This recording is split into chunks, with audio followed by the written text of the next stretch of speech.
Hello everyone, how are you? Myself Parveen Yadav, working as an assistant professor in St. Andrews Institute of Technology and Management. Today we are going to discuss about the topic that is database architecture, data independence, data mapping, and is the topic from the unit number 2 of the subject database management system from BBA 4th sem.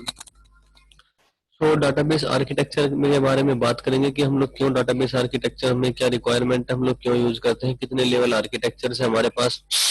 So basically database base architecture में हम लोग एक programming language को use करते हैं सो that कि कोई to design a particular software for business और ऑर्गेनाइजेशन। दैट मीन्स कि डाटाबेस आर्किटेक्चर में हमें जो भी प्रोग्रामिंग लैंग्वेजेस के थ्रू हम जो भी सॉफ्टवेयर वगैरह बनाते हैं उस सॉफ्टवेयर को पर्टिकुलरली हम यूज करते हैं। ठीक है। सो database architecture focus on the design, development, implementation and maintenance of computer programs that store and organize information for business, agency and institutions. That means कि जो database architecture का basic जो focus होता है वो हमारे पास design के ऊपर होता है, implementation के ऊपर होता है, maintenance के ऊपर होता है। जो भी computer program like जो भी आपकी SQL है या Oracle एक language है, सॉरी Oracle एक है, आपका एक SQL है, तो वो जो टूल्स है हमारे पास, हमारे जो बिजनेस ऑर्गेनाइजेशंस हैं, इंस्टीट्यूशनल ऑर्गेनाइजेशंस हैं, वो सारी की सारी इन चीजों को यूज करती हैं। डाटाबेस जो बेसिकली डाटाबेस डिजाइन है हमारे पास वो किस किस के ऊपर डिपेंड है, हमारे पास यहाँ पे हुआ है क्लाइंट और server architecture is used to deal with a large number of PC, web servers, database servers, other components that are connected with networks. Means यहाँ पे क्या होगा कि आपके पास नंबर ऑफ सिस्टम्स होंगे जिसमें कुछ सर्वर्स होंगे, कुछ क्लाइंट्स होंगे, क्लाइंट्स कुछ रिक्वेस्ट सेंड करेंगे, सर्वर उस रिक्वेस्ट को प्रोसेस करके फिर दोबारा रिस्पॉन्स सेंड करेगा, वो एक किसी ना किसी रिलायबल नेटवर्क के थ्रू होगा। सो क्लाइंट सर्वर आर्किटेक्चर के पास अपने नंबर ऑफ पीसीज होंगे जो कि किसी ना किसी नेटवर्क से कनेक्टेड होंगे। Database architecture depends upon how users are connected to the database to get their request done. अब यहाँ पे हमारे पास बेसिकली क्या होगा कि 3 लेवल आर्किटेक्चर यहाँ पे हमारे पास है। जो टाइप्स हमारे पास वो कौन कौन से हैं? First one is 1 tier architecture, second tier architecture, 3 tier architecture. 1 tier architecture basically आपका क्या रिप्रेजेंट करेगा कि जो डाटाबेस आपके सिस्टम पे ही होगा और आप वो जो टूल यूज कर रहे हो वो भी आपके सिस्टम पे ही होगा और उस टूल से आप उस डाटा को एक्सेस कर रहे होंगे। सो ऐसा ही कुछ हमने यहाँ पे थ्योरेटिकल पार्ट में भी लिखा है। This one-tier architecture involves putting all the required components for software application or technology in a single server और प्लेटफॉर्म। एक ही सिस्टम पे होंगे वो सारी की सारी चीजें। फॉर एग्जांपल कि हमें कोई डाटा कोई फैच करना है किसी भी एम्प्लॉय से रिलेटेड अपने डाटाबेस से, और जो डाटाबेस है वो भी एक ही सिस्टम पे है। मींस कि हमने क्या किया हुआ है कि एक डाटाबेस जो अपने सिस्टम पे बनाया हुआ है और हम कोई टूल यूज कर रहे हैं, कोई भी सॉफ्टवेयर टूल है, कोई भी सॉफ्टवेयर एप्लीकेशन जो कि यूज कर रहे हैं जिसके थ्रू कि हम उस डाटाबेस से डाटा को एक्सेस करेंगे, तो वो दोनों की दोनों चीजें मेरे कहाँ पे है? सिंगल सिस्टम पे है। तो इस टाइप के सिस्टम को जो बोलते हैं वो बोलते हैं 1 टायर आर्किटेक्चर। तो यहाँ पे ये एक रिप्रेजेंटेशन दी हुई है कि हमारे पास दोनों चीजें हैं, फाइल सर्वर है और क्लाइंट कंप्यूटर है, वो सारे सारे कहाँ पे? एक ही मशीन पे है। ठीक है। तो ये तो आपका होगा 1 टायर आर्किटेक्चर। 2 टायर आर्किटेक्चर में बेसिकली हमारे पास क्या होगा? सर्वर और क्लाइंट का जो बेसिकली हमारे पास सिनेरियो होता है वो यहाँ पे फॉलो होता है कि जहाँ पे हमारे पास एक सर्वर होगा, एक क्लाइंट होगा। क्लाइंट अपनी रिक्वेस्ट सेंड करेगा, सर्वर के पास जाएगी, सर्वर उस रिक्वेस्ट को एक्सेस करेगा, चेक करेगा, वेरीफाई करेगा और उसके जो भी रिस्पॉन्स होगा वो रिस्पॉन्स जनरेट करके क्लाइंट मशीन को फॉरवर्ड कर देगा। तो वही थ्योरी हम यहाँ पे थोड़ा सा डिस्कस कर लेते हैं कि यहाँ पे हमारे पास क्या है? 2 tier architecture is same as basic client server architecture. In 2 tier architecture applications on client end directly communicate with the database at server side. Mean server side पे आपका डाटाबेस है और जो एप्लीकेशन हमारे पास है वो क्लाइंट साइड पे है। क्लाइंट साइड से आप लोग एप्लीकेशन कोई उस एप्लीकेशन पे कोई ना कोई क्वेरी रन करोगे like select star from table name. तो वो जो क्वेरी आपने रन की है वो डाटाबेस में जाके हिट होगी सर्वर साइड पे और वहां से जो डाटा होगा वो आपको डाटा वहां पे मिल जाएगा। सो यहाँ पे अभी क्या क्या होगा कि फॉर दिस इंटरेक्शन एपीआई जो हमारे पास क्लाइंट और सर्वर मशीन का जब आपस में जो कम्युनिकेशन होगा, जो कि हमने बात की कि एक रिलायबल नेटवर्क के थ्रू जो होगा, तो वहां पे हमारे पास 2 चीजें यूज होती है, ODBC and JDBC. ODBC basically object database connectivity और JDBC basically Java database connectivity. तो ये दोनों हमारे पास पाथ सेट करती है क्लाइंट मशीन को एक सर्वर मशीन से कनेक्ट करने के लिए। In two-tier architecture, the database system is present at the server machine and the DBMS application is present at the client machine. These two machines are connected with each other through reliable network. ये हमने discuss किया अभी. तो यहाँ पे इसका जो हमारे पास डायग्राम होगा वो कुछ इस तरीके से होगा कि जो काम हमारे पास यहाँ पे कंप्लीट सिस्टम कर रहा था यहाँ पे हमने उसको डिस्ट्रीब्यूट कर दिया है. सर्वर के अंदर हमारे पास डाटाबेस सिस्टम हो गया और यूजर है एक हमारे पास क्लाइंट साइड पे और एप्लीकेशन होगी जिस एप्लीकेशन पे वो वहाँ पे उस पर्टिकुलर चीज के लिए क्वेरी को रन कर रहा है. ठीक है, ये हमारे पास एक और डायग्राम है यहाँ पर टू टायर आर्किटेक्चर का जिसमें से हमने बनाया हुआ है कि क्लाइंट टायर यहाँ पे होगी क्लाइंट एप्लीकेशन से क्लाइंट कंप्यूटर और डाटाबेस आपके पास ये होगा यहाँ पे. तो एडवांटेजेस यहाँ पे हमारे पास क्या है कि easy to understand as it directly communicates with the database. ठीक है, दूसरा हमारे पास requested data can be retrieved very quickly when there is less number of users. वहां पे क्या था बेसिकली वन टायर में कि एक ही यूजर था आपके पास और एक ही मशीन थी, तो उसी मशीन से आपको सारा वर्क करना होता था. यहाँ पे आपके पास नंबर ऑफ मशीन हो सकती है और डाटाबेस एक ही रहेगा. तो यहाँ पे क्या हुआ कि एक पर्टिकुलर डाटाबेस को नंबर ऑफ यूजर्स हिट कर सकते हैं, नंबर ऑफ क्लाइंट हिट कर सकते हैं. इजी टू मॉडिफाई होगा हमारे पास, any changes required directly request send to be database. कोई भी आपको अगर कोई भी चेंजेस करने तो डायरेक्टली वो डाटाबेस में जाके हम लोग इजीली कर सकते हैं. इजी टू मेंटेन क्योंकि यहाँ पे मल्टीपल रिक्वेस्ट आएंगी. ठीक है, तो यहाँ पे कुछ ना कुछ रिक्वेस्ट ऐसी होगी कि जिसको को जो कि मान लो सपोज करो कि यहाँ पर हमारे पास 5 क्लाइंट है, 5 क्लाइंट ने अलग अलग रिक्वेस्ट सेंड की है, तो उनकी रिक्वेस्ट वन बाय वन एक क्यू के वे में प्रोसेसिंग होना स्टार्ट हो जाएगी. डिसएडवांटेज क्या होगा कि नंबर ऑफ यूजर्स अगर नंबर ऑफ क्लाइंट्स बहुत ज्यादा है तो जो क्वेरीज एक साथ जो एग्जीक्यूट होनी चाहिए उसमें थोड़ा सा डिले हो सकता है यहाँ पे. तो it would be time consuming when there is a huge number of users. All request will be queued and handed one after another, hence it will not respond to multiple users at a time. This architecture would, क्योंकि वो single machine पे work हो रहा था, यहाँ पे आपको 2 machine चाहिए, तो इसी बात है कि यहाँ पे आपका थोड़ा सा कॉस्ट इफेक्टिव भी है. तो हमारे पास है 3 टायर आर्किटेक्चर. 3 टायर आर्किटेक्चर में बेसिकली क्या होगा कि यहाँ पे आपका तो हम सेकंड टायर में ऑलरेडी दोनों चीजों को अलग कर चुके हैं. एक डाटा सर्वर साइड पे हमने डाटाबेस को कर दिया, क्लाइंट साइड पे हमने जो एप्लीकेशन और यूजर है उनको अलग कर दिया. यहाँ पे 3 टायर में क्या आएगा कि एक एप्लीकेशन सर्वर एक और एप्लीकेशन होगी जो कि बीच में रहेगी हमारी.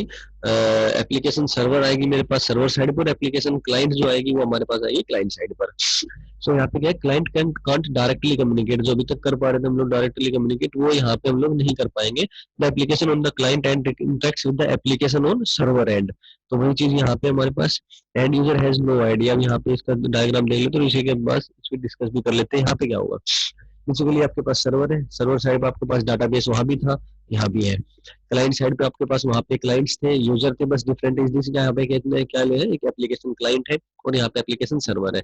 दैट मींस कि पहले क्या था कि क्लाइंट डायरेक्टली यहाँ पे कम्युनिकेट था डाटाबेस के साथ. यहाँ पे जो डाटाबेस आपका उसके साथ डायरेक्टली कम्युनिकेट था.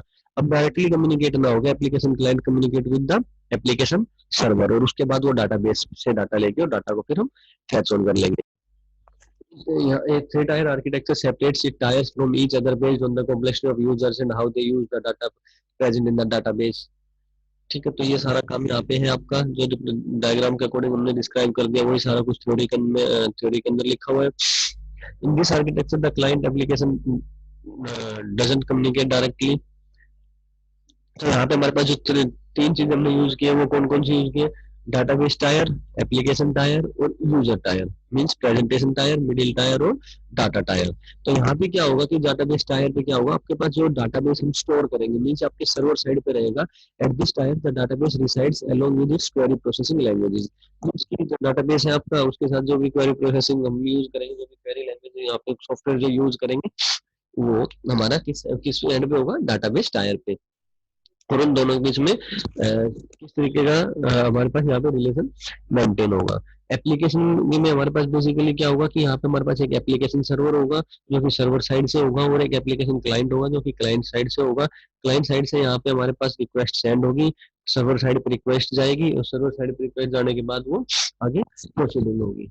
तो यहाँ पे अब क्या है कि at this tier reside the application server and the program that access the database.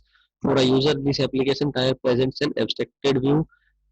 ठीक है, इसके बाद एंड यूजर आर जो भी हमारे पास यहाँ पे क्लाइंट होंगे, जैसे कि वहाँ पे हमारे पास डायरेक्टली कम्युनिकेट थे तो यहाँ पे डायरेक्टली कम्युनिकेट नहीं हो पाएगा, तो यहाँ पे एक एब्स्ट्रैक्शन टाइप से हो जाएगा कि हमारे जो एंड यूजर है, जो भी क्लाइंट है, उसको नहीं पता होगा कि हमारे पास डाटाबेस में किस तरीके के क्या है, कैसे हम लोग डाटाबेस में डाटा वैल्यूज को स्टोर किया हुआ है। तो वो सारा का सारा यहाँ पे हमारे क्लाइंट यूजर को नहीं पता लगेगा। यूजर प्रेजेंटेशन क्या है कि आपके क्लाइंट साइड पे है, कि यूजर व्यूज के लिए सिंपली जो हमारे सामने जो डिस्प्ले होता है जो चीजें, वो हमारे पास यहाँ पे कौन से टायर में आती है, यूजर टायर में या प्रेजेंटेशन टायर में। And user operates on this tyre and they know nothing about the existence of database. ठीक है, at this layer multiple views, number of views हो सकते हैं। एक सिस्टम कोई लैंग्वेज यूज कर रहा है, दूसरा सिस्टम में कुछ अलग तरीके से डिस्प्ले है, तीसरे सिस्टम में कुछ अलग तरीके से डिस्प्ले हो रखा है।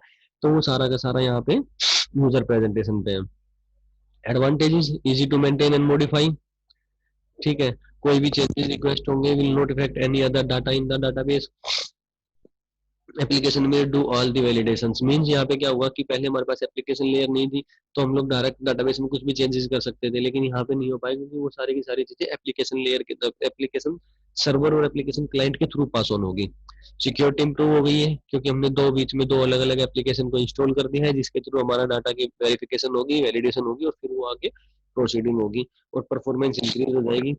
ठीक है, since this architecture cache the data once retrieved, there is no need to hit the database for each request. That means कि यहाँ पे परफॉर्मेंस आपकी किस तरीके से अपडेट होगी, कि यहाँ पे क्या होगा कि हमने एक क्वेरी को रन किया, क्वेरी से आपके पास डाटाबेस आ गया, आपका डाटा आपको मिल गया है। अगर आप दोबारा उस क्वेरी को रन करना चाहो तो अब क्या होगा कि एक यहाँ पे कैसे टेक्निक यूज हो जाएगी कि कैश के अंदर वो क्वेरी ऑलरेडी स्टोर हो जाएगी, वो डाटा स्टोर हो जाएगा, सो डेट की मेरी जो दूसरी आपकी जो दूसरी क्वेरी रन कर रहे हो आप, सिमिलर क्वेरी जो आपने ऑलरेडी रन की हुई है, उसके वही क्वेरी अगर आप लोग रन कर रहे हो यहाँ पे, तो आपको सेम डाटा चाहिए, तो वो सेम डाटा आपको कैसे से मिल जाएगा, ना कि मुझे डाटाबेस पे जाना पड़ेगा।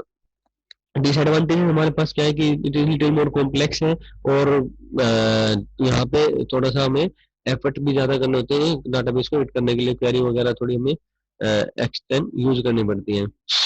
डाटाबेस यहाँ पे 3 लेवल आर्किटेक्चर है बेसिकली। अगर आप सिंगल डाटाबेस के उसमें डिस्क्राइब करना चाहते हो आर्किटेक्चर को, तो उसका हमारे पास यहाँ पे है कि एक एक्सटर्नल लेवल है जिसके अंदर नंबर ऑफ यूजर्स है। ठीक है, यहाँ पे आपके नंबर ऑफ क्लाइंट्स है और नंबर ऑफ यूजर्स है, तो ये कंसेप्चुअल व्यू से कनेक्टेड है। उसके बाद इंटरनल व्यू है, फिर हमारे पास क्या है, डाटाबेस है। ठीक है, तो यहाँ पे इन तीनों चीजों के बारे में क्या है यहीं पे डिस्कस कर लेते हैं डायग्राम के अंदर, उसके बाद फिर आगे प्रोसीड करेंगे।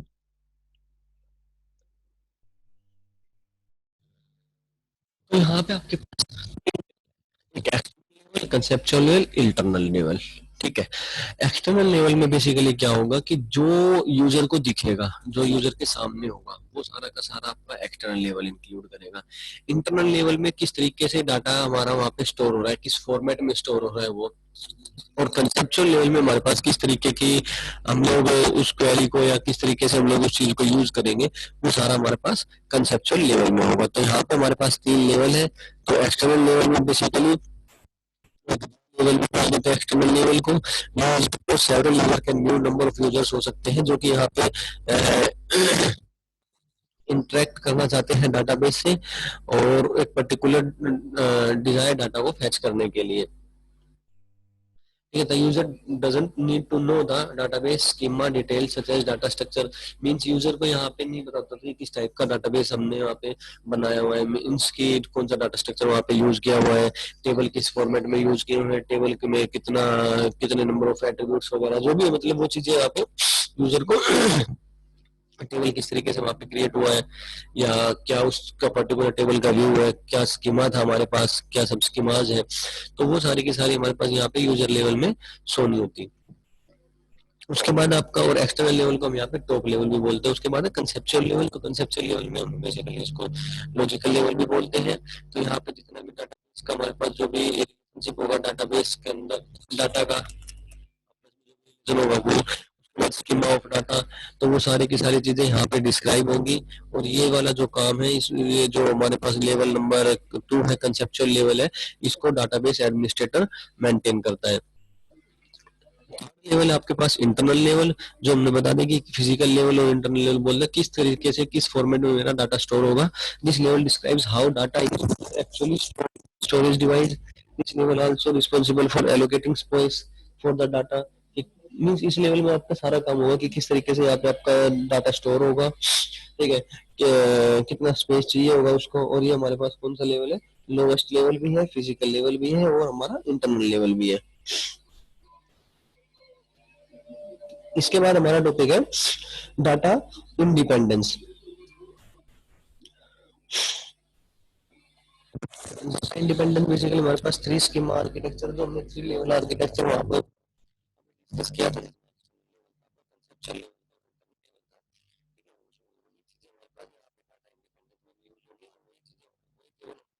हमारा डाटा मैपिंग में यूज होगा। तो क्या होगा,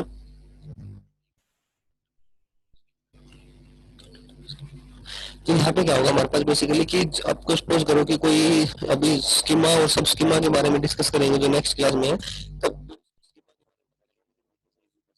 ये मानो चलो कि अगर कोई चेंजेस आपने एक लेवल पे एक स्कीमा में किया, उसका दूसरे लेवल पे स्कीमा मतलब दूसरे लेवल पे उसका कोई फैक्टर वहाँ पे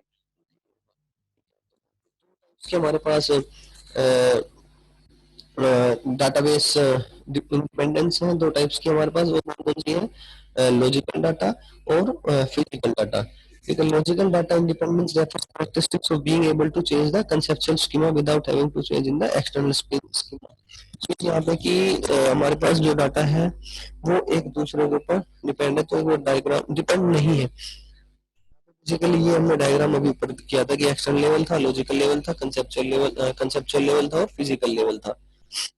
तो यहाँ पे जो इन दोनों के बीच में जो डिपेंडेंस होगा वो मेरा होगा लॉजिकल डाटा इंडिपेंडेंस, और यहाँ पे जो होगा वो होगा मेरे पास फिजिकल डाटा इंडिपेंडेंस। ठीक है, मीन्स कि लॉजिकल डाटा इंडिपेंडेंस में बेसिकली क्या होगी, एक्सटर्नल लेवल और लॉजिकल लेवल के बीच में जो भी वर्क हुआ है उसका वर्क फिजिकल लेवल को नहीं पता लगेगा, यहाँ पे नहीं कुछ इफेक्ट होगा उस चीज का, और यहाँ पे अगर कुछ चेंजेस हुए हैं इन दोनों के बीच में तो उसका इफेक्ट यहाँ पे नहीं होगा। ठीक है, तो यही चीज हमने यहाँ पे डिफाइन की हुई है, तो एक बार इसको भी देख लेते हैं। Logical data independence, logical data independence refers characteristics of being able to change the conceptual schema without having to change in the external schema. Means कि एक स्कीमा में अगर आपने कोई चेंज कर दिया तो दूसरे स्कीमा में उसका कोई इफेक्ट वहां पे नहीं होगा। मीन्स आपने अगर एक्सटर्नल स्कीमा में अगर कोई चेंजेस किया है तो फिजिकल स्कीमा में नहीं होगा, उसमें कंसेप्चुअल स्कीमा में नहीं होगा। Logical data independence is used to separate the external level from conceptual level. ठीक है, if we do any changes in the conceptual level the user view of the data would not be affected. Logical data independence occurs at the user level interface. Or logical data is data about database. That is, it stores information about how data is managed inside, for example, table stored in the database and all its constants। ठीक है, तो यहाँ पे जो theory में हमने भी बताई वो चीज वही थी कि हमारे पास यहाँ पे जो चेंज हो रहा है एक्सटर्नल लेवल पे उसका कोई इफेक्ट नहीं होगा लॉजिकल लेवल पे, लॉजिकल लेवल में जो चेंजेस हो रहे हैं उसका कोई इफेक्ट नहीं होगा फिजिकल लेवल पे। ठीक है, और फिजिकल लेवल अगर फिजिकल डाटा इंडिपेंडेंस में क्या है कि physical data independence can be defined as the capacity to change the internal schema without any change to the conceptual schema.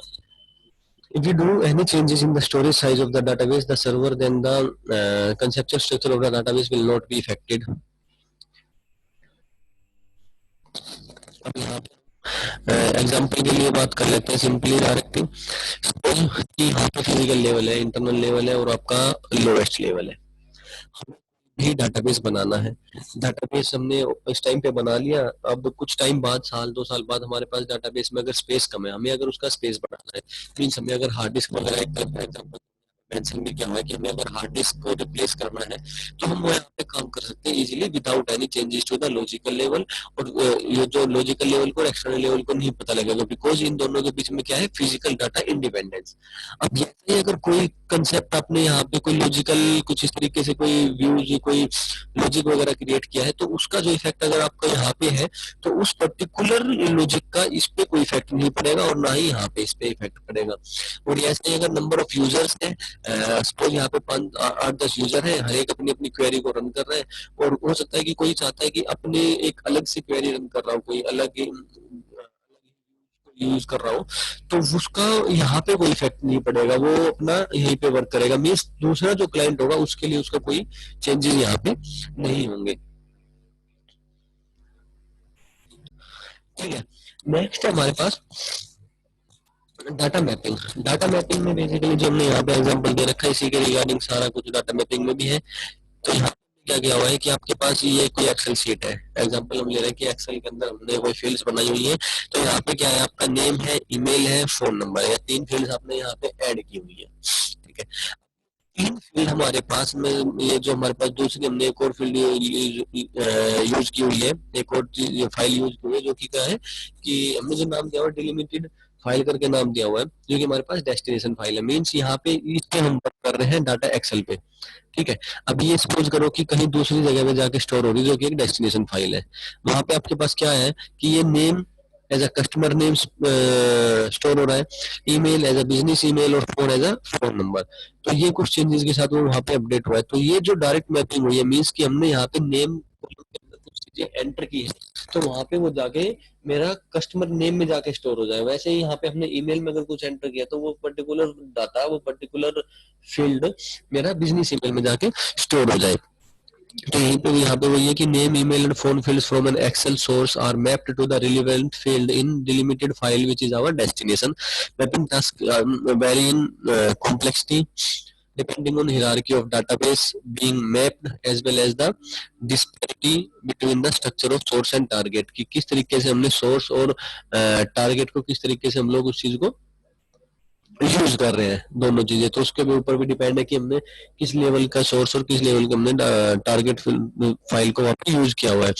यहाँ भी हमारे पास 2 चीजें आएंगी, इंटरनल मैपिंग और इंटरनल मैपिंग को हम कंसेप्चुअल भी बोलेंगे, और दूसरा आपके पास यहाँ पे कंसेप्चुअल मैपिंग को हम एक्सटर्नल बोलेंगे। तो यहाँ पे आपका इंटरनल मैपिंग में बेसिकली क्या होगा, कंसेप्चुअल और इंटरनल मैपिंग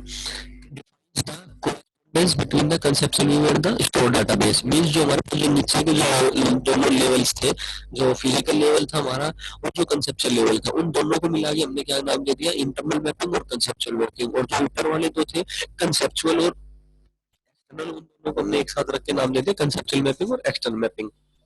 तो इंटरनल और कंसेप्चुअल के बीच में जो भी कोरेस्पोंडेंस, जो भी कम्युनिकेशन होगा वो हमारे पास ये जो हमने यूज किया मैपिंग, इसके थ्रू होगा। It specify how conceptual records and fields are represented at the internal level.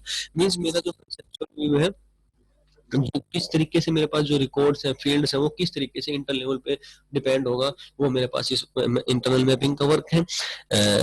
Conceptual schema जो इंटरनल स्कीमा के साथ दोनों स्कीमा को वो रिलेट करके रखेगा। डाटाबेस का स्कीमा, स्ट्रक्चर ऑफ डाटाबेस में अगर कोई चेंज हो रहा है तो वो इनका काम है। और मैपिंग क्या होगी मेरे पास, एक मैपिंग होगी बिटवीन द कंसेप्चुअल और इंटरनल लेवल। ये हमारे पास यहाँ पे भी है कंसेप्चुअल मैपिंग और एक्सटर्नल मैपिंग का। तो यहाँ पे क्या था, वहाँ पे उन दोनों के बीच में कम्युनिकेशन था, और यहाँ पे कम्युनिकेशन है हमारा defines the correspondence between external view और कंसेप्चुअल व्यू के बीच में। रिलेट्स क्या करेंगे एक्सटर्नल स्कीमा को कंसेप्चुअल स्कीमा के साथ। एग्जांपल के लिए यहाँ पे मेंशन किया है कि fields can have different data types, field and record name can be changed, several conceptual field can be combined into a single external field। Means को मेरे पास मेरा कंसेप्चुअल और एक्सटर्नल मैपिंग का वर्क है कि वो किस तरीके से उस पर्टिकुलर थिंग को चेंज कराएगी वहां पे, कि किस तरीके से वहां पे उस चीज को चेंज कराएंगे। ठीक है, there could be several mapping, और यहाँ पे हमारे पास नंबर ऑफ मैपिंग हो सकती है एक्सटर्नल में, एक्सटर्नल कंसेप्चुअल लेवल में, क्योंकि यहाँ पे हमारे पास क्या है कि नंबर ऑफ जो आपका एक्सटर्नल व्यूज है, वहाँ पे आपके नंबर ऑफ यूजर्स है, तो वहाँ पे नंबर, इसीलिए वहाँ पे हमारे पास सेवरल मैपिंग हो सकती है।